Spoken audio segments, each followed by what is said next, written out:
其實好多人做 IP 一開始就好心急，成日諗住要快啲漲粉啦、爆紅啦、變現，結果做咗1-2個月都冇乜成效，就開始灰心，甚至直接放棄添。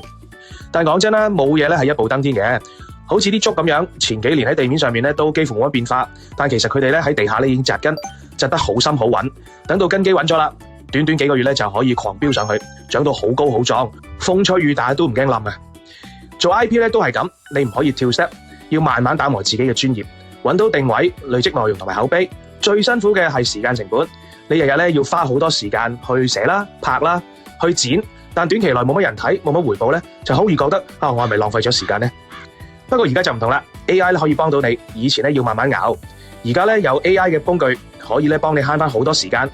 省卻咗好多繁瑣嘅步驟，少走咗彎路。即係話你仲要紮根嘅，但 AI 可以幫你行得更加快，快啲穩住根基，快啲見到成效。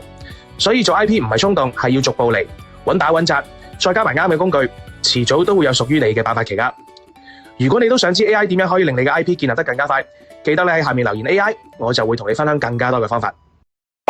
Follow 俾個 like， 白頭佬幫你輕鬆做生意。